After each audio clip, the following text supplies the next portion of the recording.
Isang mapagpalang araw po sa ating lahat.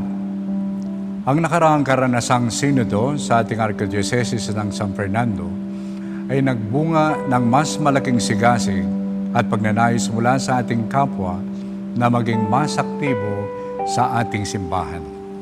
Isa sa mga malalim na pananaw ng Archdiocese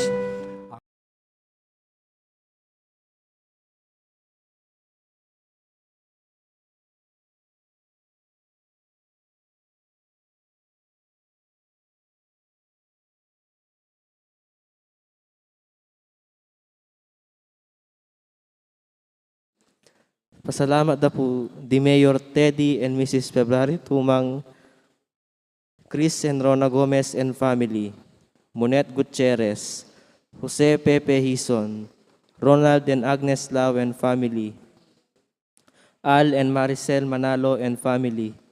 Special intention dari Ditz and Lita David and family, Felipe Fajardo, Ma Lorena Pamintuan, Rita Estoya, Villamor and Rizalina Tolentino and family, Rosel Montemayor, Ada Ronesa Lau and family, Kimberly Ronquillo, Norma Kiambao, Jojo Manuel, Joelito Del Rosario Jr., para king speedy recovery dari Bro Pat Ahos, Carmelita Galang, Arceli Pangan, at para ka rin kaladwa dari Domingo Senior, Lizel, Domingo Jr., Cornelia, Monseñor Aquilino, Jesus, Wilhelmina, Enrique, Herminihilda, Felix, Jared Quino, Teresita, Leonardo, at Jenaline Freal. At para ka ring healing dari Elmi Ronquillo.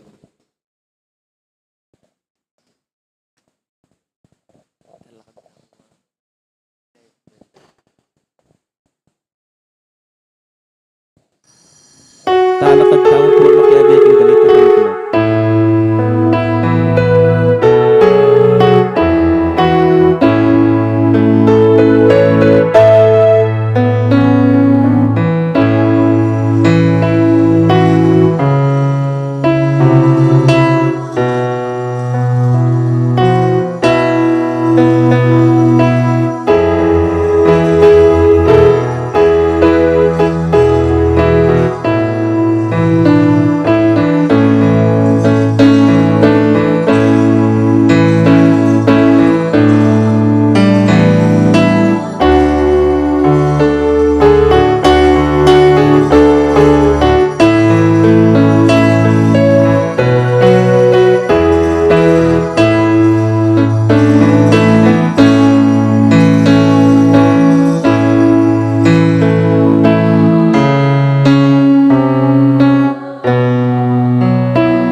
Kinugyuning impam po aning anak, ang po aning banal na Espiritu, ing grasya ng ginutang Yesu Kristo, ing lugod na ning Diyos, ating pamakyagom, ing banal na Espiritu, mantabay kay kaingan, maya payaba, kay kaingan po, at king aldopin pong ini, yapin ning kay katang pagselebran, ing solemnidad ning Santissima Trinidad. Anting Katoliko, maniwala tamo po kay metong mong Diyos, pero tinyang alung personas, ing Diyos Ipa, Diyos Anak, at Diyos Espiritu Santo. Nyabang kanita bebetang matampang ganap kaniting kapag masusyan, aminan tala pa, at pagsisyan din kasalanan tamo, at manyadtapan tawad at pakalulu king hapong Ginoo.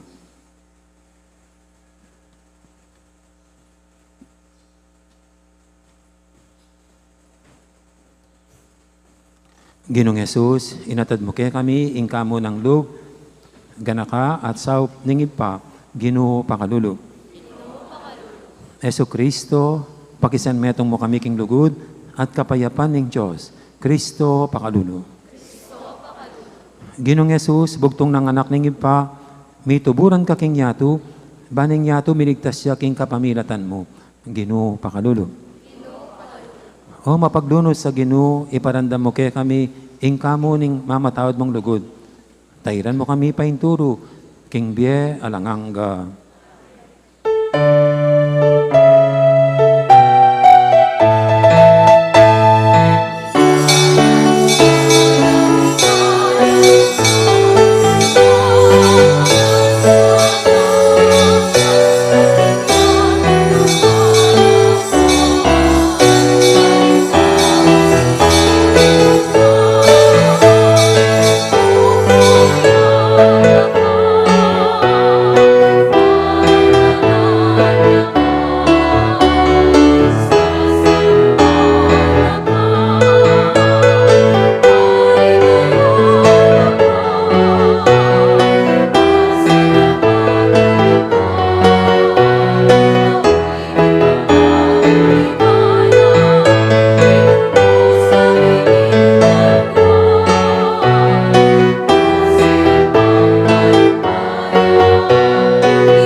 Manalangin tamo. Pupurianda ka, O Diyos, ipanglubos mayupaya, Kristong Ginoo at talapagligtas, Espiritu ning lugod. Bubulalag mo yung kekang sarili, king kabubusalan ng kekeng pangataw. Agyagan mo keng makirake, king kekang biye at lugod. Meto nga Diyos at long persona, manatili ka sana, king balayan, amiyubog king kekang wangis. Malapit king yato, apagdala ng biye ng kekang lugod. Itiadwan mi, Ipa, Anak at Espiritu, meto nga Diyos, tutu at mabibiye, manggaman king alanganga.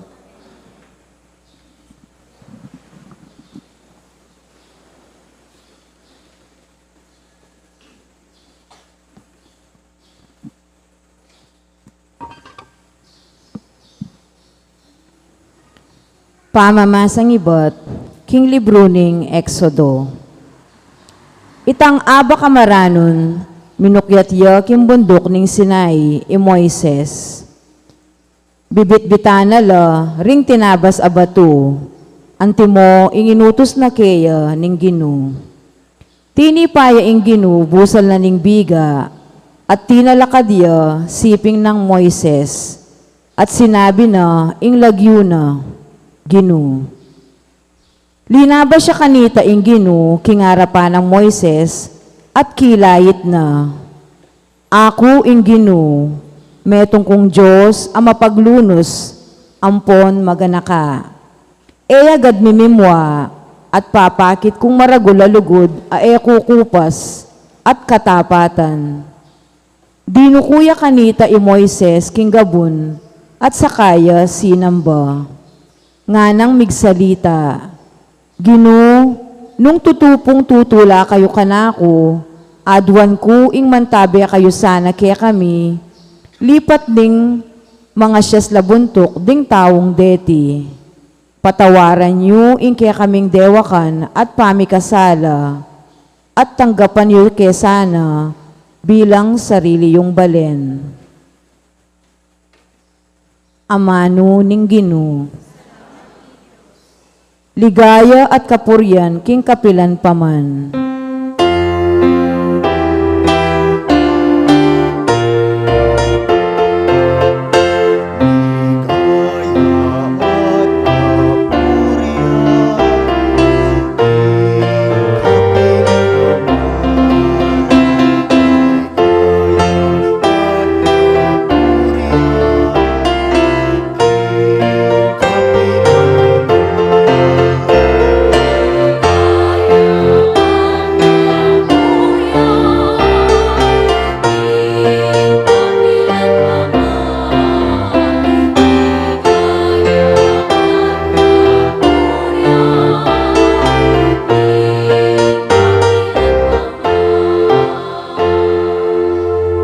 Pupuryanda ka, O Gino, ing Diyos daring pipumpunan mi, karapat dapat kang parangalan, kingalang kapupusan. Puryan ya ing banal at maligaya mong lagyo, karapat dapat yang parangalan, ngeni at king kapilan paman.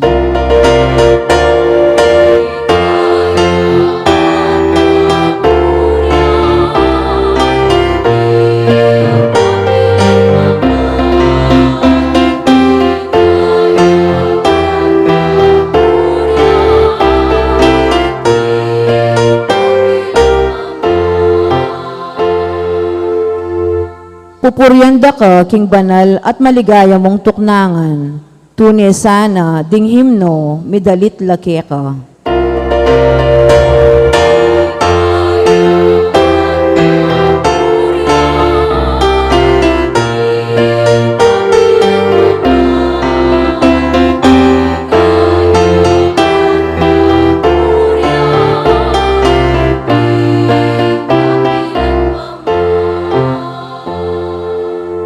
Pupuryanda ka, king trono mong luluklukan, king banu, baboring kerubin, at makalawe, king karinan, daring mete, karapat dapat kang puryan at parangalan, king kapilan paman.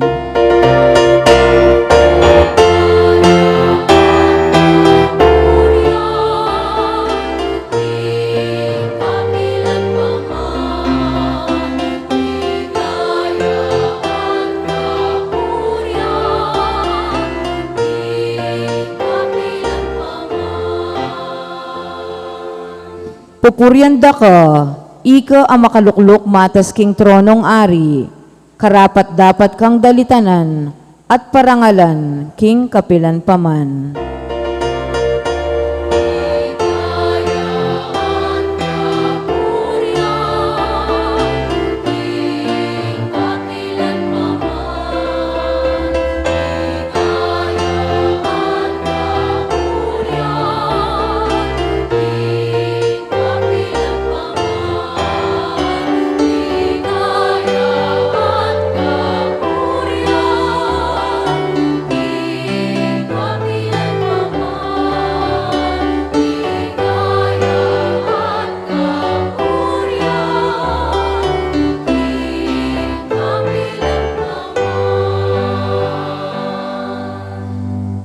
Pamamasang ibat, king kadwa ng sulat San Pablo, karing tao, Korinto. Kapatad, pagkapilitan nyo sanang maging ganap, tukyan nyo ing kaisukan nyo, misasan metong kayo, at mibibye payapa. Ing Diyos ning lugod, at kapayapan, manantabi yake kayo. Mipapamugi kayo, anting mikakapatad kang Kristo. Kukomustanda kayo ring kapatad tamo, king iglesia. Manano na sana ing grasya ning Ginong Kristo, ing lugod na ning Diyos, at king pamikayagom ning Espiritu Santo, manatili kaya kayong sabla. Amano ning Ginoo.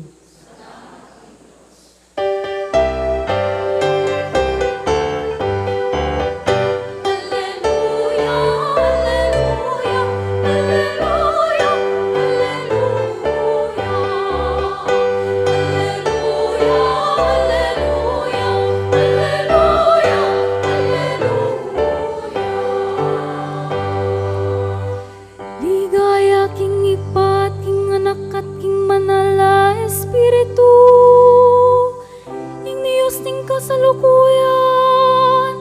at ning milabas, at ning paintungo. Alleluia, alleluia, alleluia, alleluia. Alleluia, alleluia, alleluia,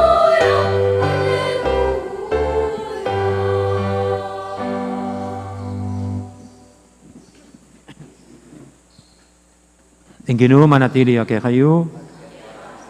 Pamamasa king maya pabalita agpangkang San Juan.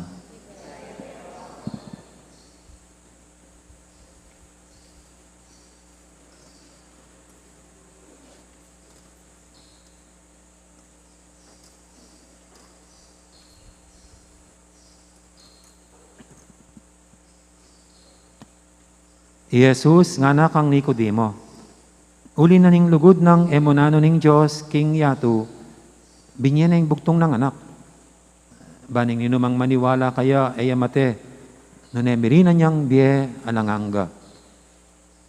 Uling tinubod na ning Diyos, ing kayang anak, King Yatu, eba natulane at parusan ning Yatu. Nuneban miligtas yung Yatu, King kapamilatana. Ing ninumang maniwala kaya, ay amyatulan kaparusan.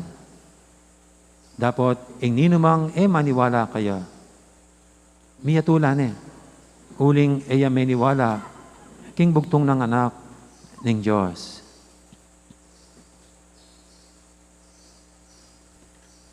Ing mayab ng balita, ning kaya katamong kaligtasan.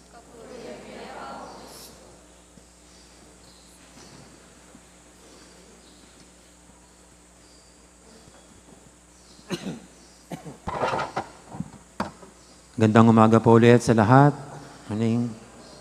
Kamusta na po ang lahat? Kasi po ako mayroon pang ubo. 3 weeks na, simula nung nilagnat ako, nung pista ng balas, ng May 13. Hanggang ngayon, hindi pa ako iniwanan ng ubo. Pero, wag po kayong mag-alala, hindi kayo ubuhin. Kasi yung mga nakadeglang inuubo ngayon, ubuhin yung mga mapopogi lang at saka magaganda. Kaya kung hindi kayo kasama sa aming club, hindi kayo uubuhin. Ngayon, kung inuubo kayo, siguro magkakasama tayo sa ating club. Anyway po, sa araw na ito, ito yung ating pinagdiriwang, ang pista ng Santissima Trinidad. Hindi po ito tulad ng pista ng mga santo, tulad San Isidro, ng ating mahal na Birhen. Ang pista pong ito ay isang paglalaan ng oras para pagnilayan natin ang ating paniniwala sa isang Diyos na pinapaniwalaan nating may tatlong persona. Ang Diyos Ama, Diyos Anak, at Diyos Espiritu Santo. Na tinawag natin ang mga ninuno natin sa pagkakatoliko na Santissima Trinidad. Blessed Trinity or Holy Trinity. Na palaging narinig natin, isang misteryo. Siyempre naman, hindi natin kayang arukin ang buong pangunawa sa Diyos. Kung mayroong makakaunawa sa Diyos, ang sarili niya mismo, pero hindi tayong mga munting nilikha lang niya. At salamat lang, at least sa kakonti, pinakilala ng Diyos ang sarili niya. At ito nga, bilang isang amang mapagmahal, bilang anak na handang mag-alay ng buhay para sa ating kaligtasan. At banal na Espiritu na nagpapabanal at nagbubuklod sa atin, ang Santissima Trinidad. Isa pong obispo, si Bishop Robert Barron, na kinote niya si E.J. Chesterton. Sabi niya, ang salitang Trinity, Blessed Trinity, ay isang parang a very fancy words. Mabulaklak na salita na parang pampagandang salita lamang. Pero ang kahulugan lang talaga ng Trinity, sabi niya, ay ito'y ang Diyos ay mapagmahal. At yun nga, ang Diyos ay pag-ibig. Kasi nga ang Diyos na ating pinapaniwalaan ay para silang nag-uugna-ugnayan. 3 persona na maganda ang samahan at ugnayan. Kaya sabi niya, we believe in a God of relationships. Yung pagsasama-sama, pag-ugna-ugnayan. O nga naman, no? Kasi ang Diyos Ama, mahal niya ang Diyos Anak. At ang Diyos Anak, mahal na mahal niya ang kanyang Ama. Kaya ganong siya'y masunurin sa kalooban ng kanyang Ama. At ang bumubuklod dito, ang pagmamahal ng Ama sa Anak at ang pagmamahal ng Anak sa Ama, iyan ang banal na Espiritu. Ang banal na Espiritu, ang ganap na nagbubuklod sa dalawa. Ganap na pagmamahalan. Kaya in other words, sabi, ang Trinity just means God is very loving. God is love. Kaya dito po sa ating Ebanghelyo, ito yung ating natutunghayan. Sabi niya, for God so loved the world that He gave us His only Son. His only Son. Isang paboritong quotation ng marami sa mga Kristiyano, lalo mga born again. No? For God so loved the world that He gave us His only Son. Mahal ng Diyos ang mundo. At kahit di po natin nakikita ang Diyos, sa mundong nilikha niya, nakikita natin kung gaano siya kabuti at tunay niyang mahal itong kanyang nilikha. Ang magandang kanyang nilikha. Mga bundok, no? Ang magandang landscape ng mga bundok, mga dagat, mga ibon na lumilipad na iba-ibang kulay at magaganda ang tinig. No? Tapos yung mga isda, no? Pag mag-i-skin diving ka po, o kaya scuba diving, napakaganda ng mundo ng mga isda, no? Yung mga iba't ibang kulay. No? Tapos dito sa Pilipinas, ang mga puno natin na hindi man inaalagaan, namumunga. Tulad dyan, no? Ako po'y recipient nitong iniwanang monasteryo ng mga Benedictine sisters. Ngayon pong taon na to, sawa-sawa ko sa mga mangga. Ayan, dyan. Hindi ko sinusungkit kasi matataas. Yung pinupulot ko yung nahuhulog na lang katapos ng ulan at saka malakas na hangin. Mga duhat, no? Di man inisprayan yan. Ang dami pong kinain na kamatsili this year. Just imagine, mga kamatsili nandyan na sa tabi-tabing daan. Pero pinagkakakitaan ng mga ibang mga bata. No? Ang puhunan lang bumili ng plastic. Tapos ibibenta nila 100 pesos per isang ano lang ganyan. No? Kaya ito po yung dito natin nakikita kung ano ugali ng Diyos. Mapagmahal siya at mabait. No? Kaya masasabi ko po, life is beautiful. Magandang buhay. Dahil dito sa ating ngayon kinalalagyan. No? At salamat sa Diyos, hindi lang tayo nilagay dito sa mundo. Ginawa niyang magandang buhay natin. Ginawa niyang mapayapa, makulay ang buhay natin. Kayo po ba, maganda bang buhay nyo? Masaya ba ang buhay nyo? Dahil hindi lang po yan ang binigay sa atin. Meron tayong mga pamilya, meron tayong mga kaibigan, merong mga malalapit sa atin. At ako, naniniwala ko, kahit yung pinakamasamang tao sa buong daigdig, sigurado meron pa rin nagmamahal sa kanya. Nanay kaya, tatay kaya, kapatid, kaibigan. Lagi may nagmamahal. Gaano man yan kasama. Kaya life is beautiful. Kasi we have a God who is very loving, a God of love. Kaya ito po yung sinasabi nating ebanghelyo. At hindi pa nakonteto ang Diyos na ito, nabigyan tayo ng magandang buhay dahil siya mapagmahal. Kundi sabi niya, sa laking pagmamahal niya sa mundo, ibinigay niya ang kanyang bugtong na anak. Para ano? Para hindi tayo mamatay. Kundi pagkalob sa atin, ang buhay na walang hanggan. Just imagine, hindi lang magandang buhay, kundi ibinabahagi sa atin ng Diyos ang kanyang mismong buhay. Ang buhay na hindi nagwawakas. Ang buhay na walang hanggan. Kaya sa Kapampangan po, yung expression noon, seselan tana mo. Bigay ng Diyos lahat sa atin. Hindi lang magandang buhay, buhay na walang hanggan. Ang anak niya na ibinigay sa atin. Ito'y pinamalas niya, ipinakita niya ang tunay na pagmamahal ng maghandog at mag-alay siya ng buhay para sa atin. Ika nga po dito, sabi niya, hindi niya pinadala ang kanyang anak para hatulan ang mundo. Hindi para parusahan ang mundo, kundi para iligtas ang tao. Alam niyo po, kung mainitin lang ang ulo ng Diyos, sa tuwing tayo nagkakasala, dapat kumukulog at kumikidlat. Pasma mabibigat na kasalanan, dapat biglang lilindol. Pero hindi, tahimik ang Diyos. Hindi tayo pinaghigantian sa ating kalokohan, kasamaan, at kasalanan. Kasi ang nangingibabaw sa Kanya, ang pagmamahal niya sa atin. Kasi ang pagmamahal niya sa atin, hindi naman po nakasalalay, nakabase sa anumang maganda nating katangian o kaugalian. Ang magandang ugali. Hindi ka mahal ng Diyos dahil lang kasi mabait ka, kasi masunurin ka sa Kanya, kasi may mabuti kang puso. Hindi. Regardless, itong mga bagay na ito. Ito nga po yung pinapaniwala natin. Kaya siya ay pinanganak bilang isa sa atin. Kahit na tayo makasalanan.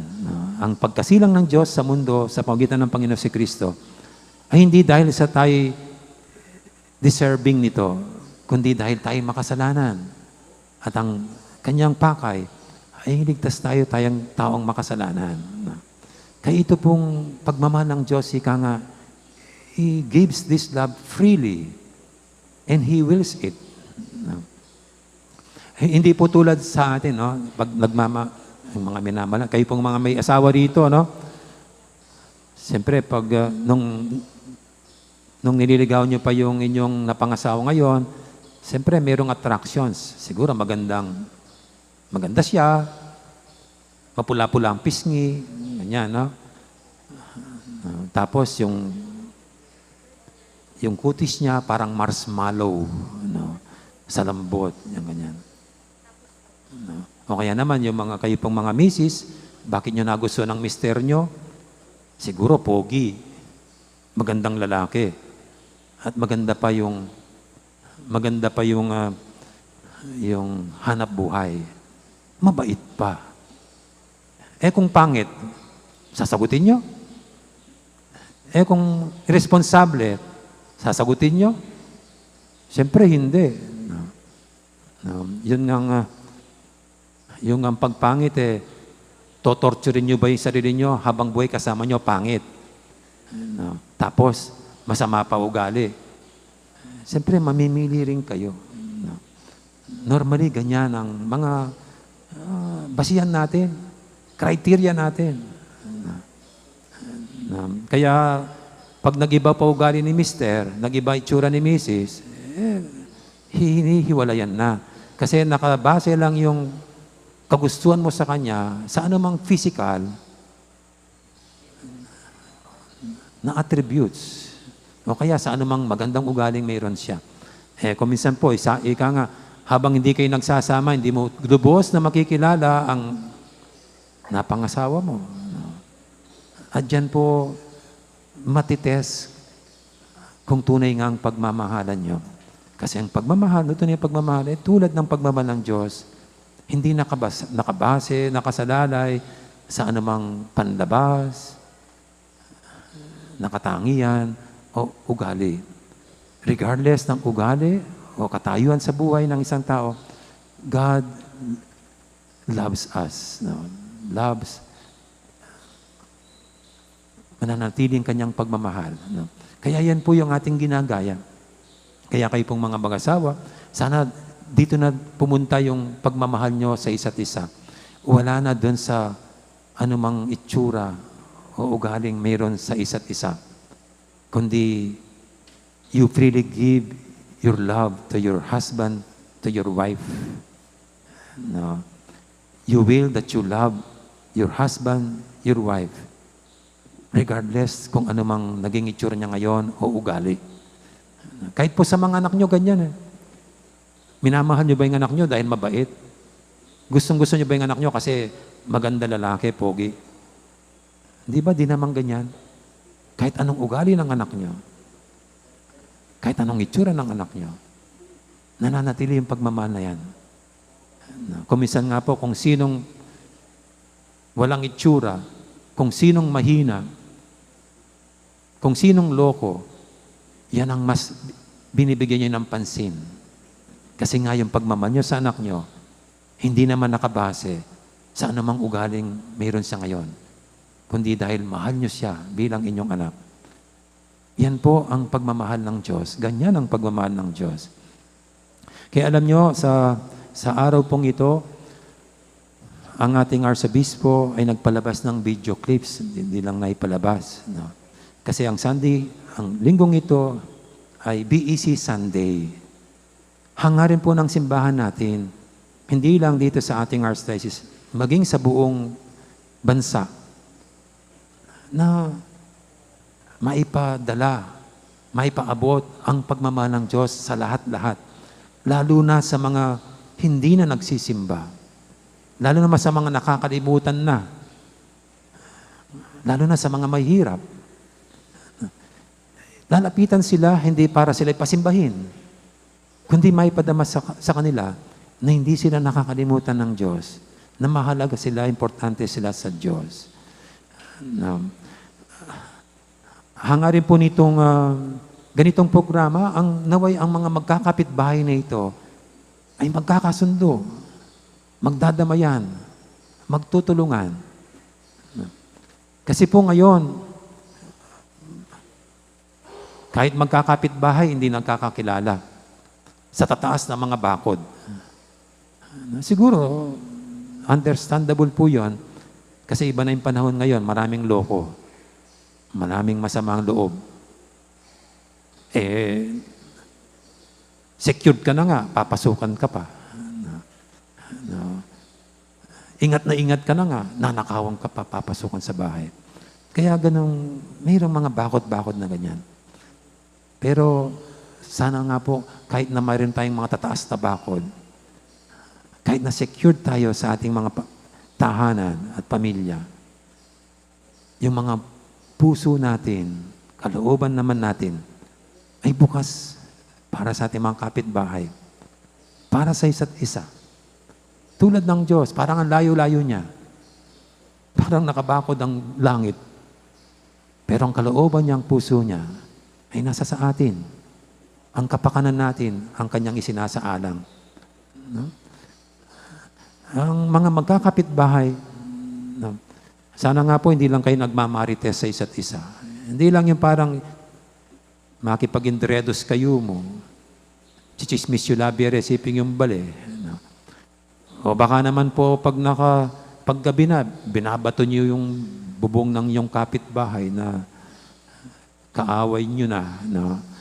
Ito pong ganitong programa ng simbahan, ang BEC, ang layunin niya yung manumbalik yung magandang samahan ng magkakapitbahay. Ano man ang estado nila, katayuan sa buhay.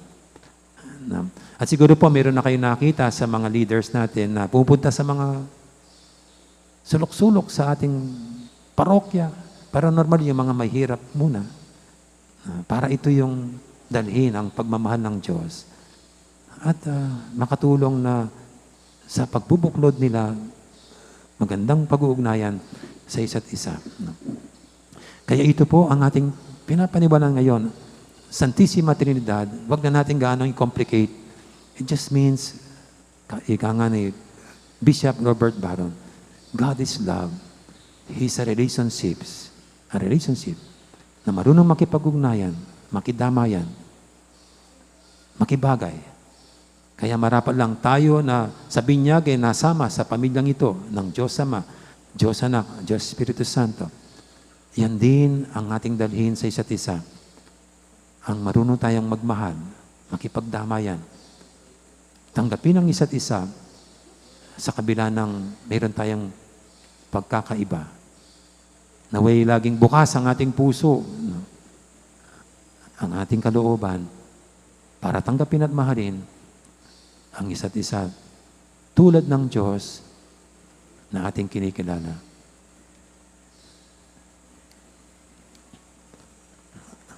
Amen. Ngayon po yung ating idulog at ihayag ang ating pagmamahal sa Panginoong Diyos. Ihayag natin ating pananampalataya sa Kanya. Sabihin natin, sasalpantay ako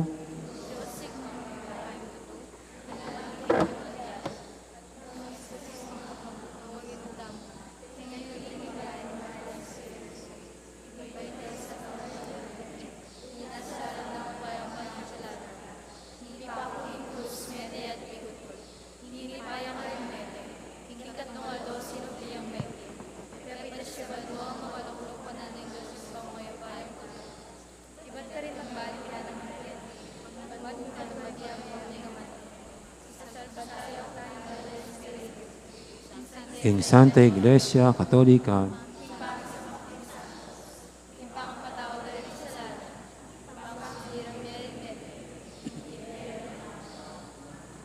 anak na katamo ning impang at subanwa, kapamilataning anak ng Yesu Kristo.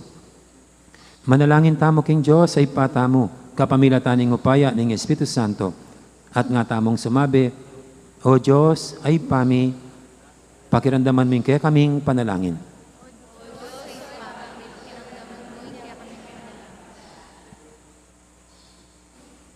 Para king kapamisanan ning Santa Iglesia, imbalayan ning Diyos, ban parati tayang sasamban, ing Ginoo, king Espiritu, at king katutuan, at maging siwala ning mabilog ayato, king pamamuri kayo, manalangin ta, king Ginoo.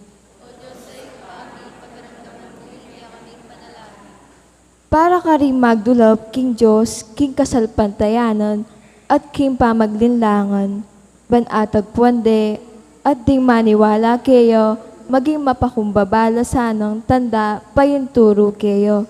Manalangin ta, king Ginoo. Para ka ring sinugat ning biye, para ka ring masyas na puso, para ka ring ebisang mamatawad, o manintul kapatawaran, ban mabiyasa la, king kamu ning Diyos, maging mabandi, king ganaka, at pamakidamayan. Manalangin ta, king Ginoo. Para kaniting komunidad, ban bukluran nakatamo ning Espiritu Santo, karing buklod ning pamakalguran at pamisan metong. At din kaya katang pamamuge, kapayapan, king Eukaristya, maging tandala na naman ning aldoldo tang pamibiyebe. Manalangin ta, king Ginoo. Ngeni, adwan tamo po ing sarili tang kapagnusun.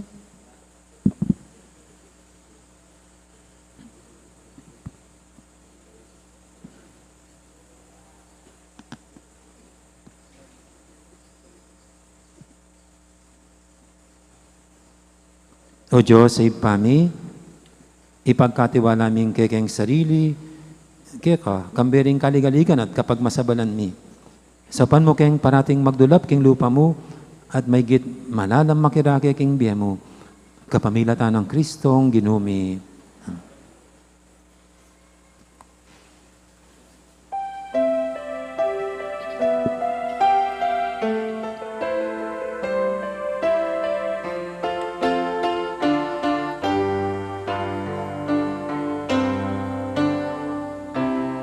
Kaginong Diyos ning neto si Kluban, ulining ka kang kayapan. Tinggap niya ing tinape, ayam pangike ka. Tinape bunga ni gabu. Mipuri ay Diyos kapilanman, uliling kayang kayapan. Ibiyeta lang kaya inahitinggaman namo, ibiyeta saglang dapat kapag Mipuri ka, Ginong Diyos, King Meto si Kluban, ulining ka kang kayapan. Tinggap niya itinganak, ayam pangmike ka, alakibat ka rin ubas. Mipuri ay Diyos kapilanman, ulining kayang kayapan.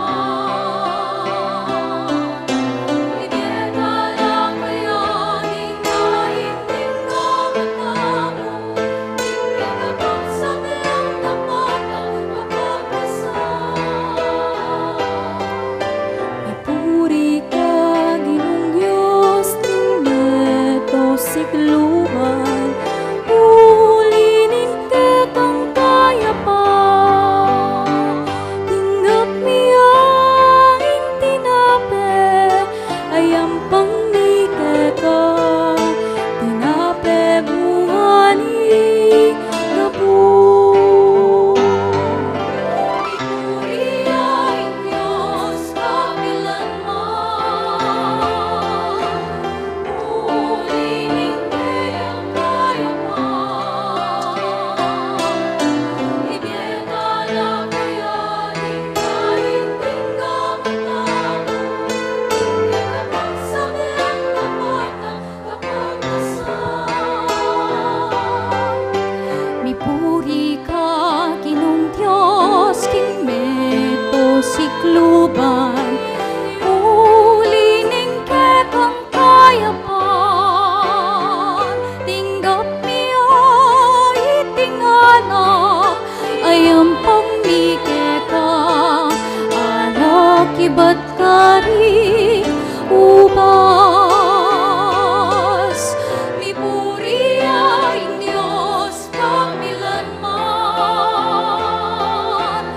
ulining kayang kayapan. Ibiyeta lang kaya inahitinggaman namo, tingkakatang saglang dapat kapag nasan ibiyeta lang kaya.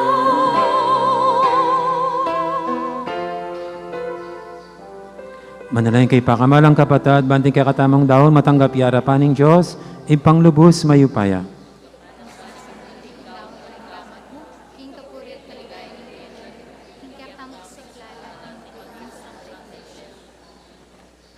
O Diyos, sa ginumi, papagbadalan mo retingayin at kapamilatanda, gawan mo keng ganap, adawon keka.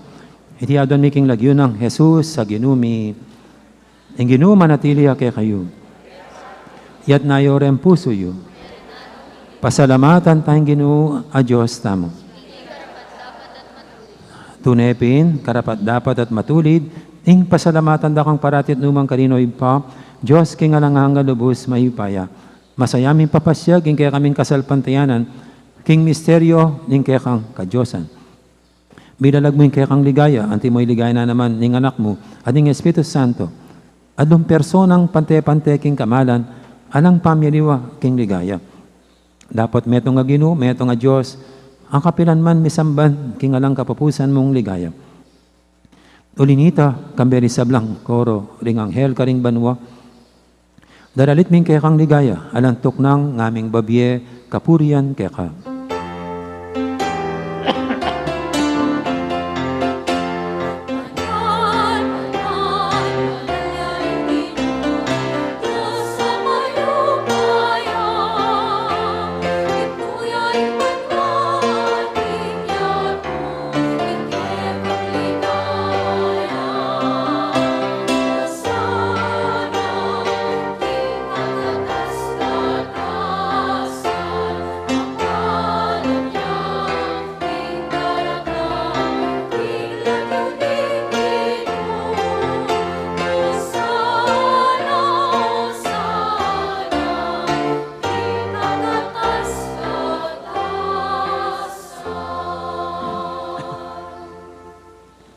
Tunay kaping banaloy pa, ika, ing panibataning sablang kabanalan, ulinita, pagparalampumi, pabanalan mo sa retingayin king Espiritu mo, ban para kaya kami madyari lang katawan at daya ng ginuming Heso Kristo.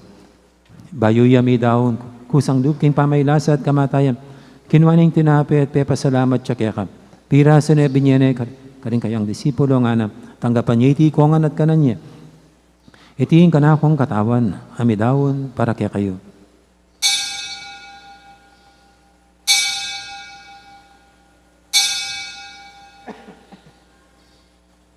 Makanya mo naman kay baning apunan, kinwaning kalis, pasibayang pepasalamat kaya ka. At binyining kalis, kaling kayang disipulo nga na, tanggapan niya iti kongan, minum ko kaniti, itiin ka, kalis ning ka na akong daya. Ing daya ning bay talang hanggang tipan. Ami bubu para kaya kayat para karing sablang tao, ban kaya tami patawaran na rin kasalanan. Adaptan niyo iti bilang kapigaganakan kanako.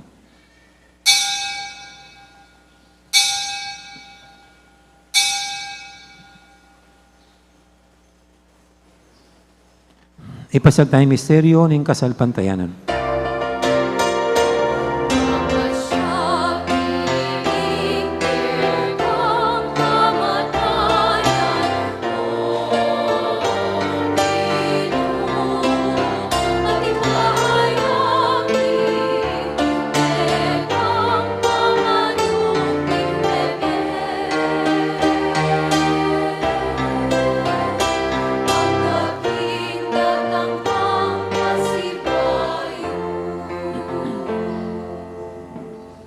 Inyang inigagana kami o ipa, ing kamatayin at pamanyabin na may biyan ng anak mo, daramya kaya kaiting tinapin, ing biyating kalis ng kaligtasan. Layon ming pasalamatan kaya ka, ing pepalyarian mo kaming matampang talakadarapan mo ban sumuyo kaya ka. Mapakmabayang pagamwa mo, king ikaming ansanang misulusulog, king katawan at dayang Kristo, tipuna na kaming anting metong ning banal Espiritu. Ganakan may o ipa, ing Santa Iglesia mo makalaganap kimeto yato, ban biganap yakinlugod, kambi ng Francisco kaya kaming Papa, at Florentino kaya kaming Obispo, ading sablang pare.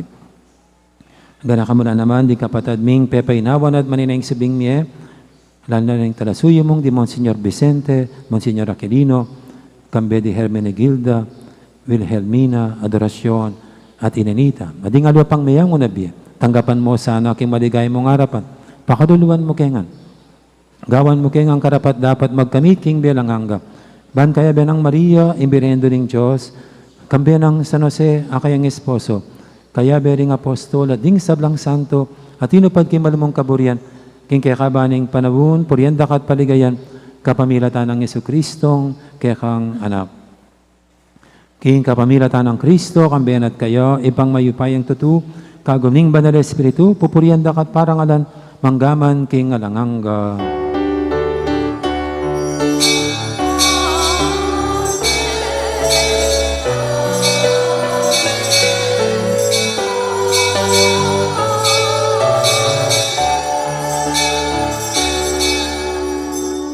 Ngayon manalentang mit mong kapanaligan na lugod, king ipa, karingamanong tiro ng Ginoo kaya katam.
Ikabos mo kami, O Ginoo, kisablang marok, malugod mong pagkalubing kapayapan, king panabon mi, ban king kasopan, ning kaya kang pakalulu, parati kaming mikabos, king kasalanan at miligtas, kisablang kaligaligan. Kabang maninaya kami, kambening maligayang kapanaligan, king panyatang ng Yesu Kristo, kaya kaming talapangabos.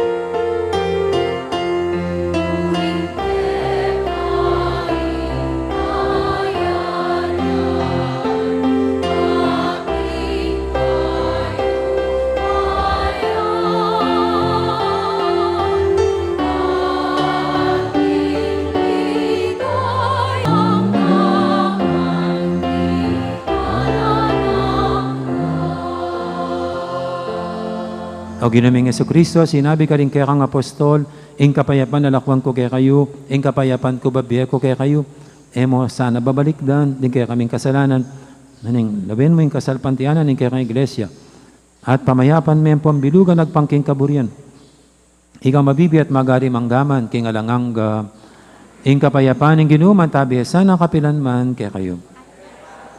Anti po may kakapatad, masya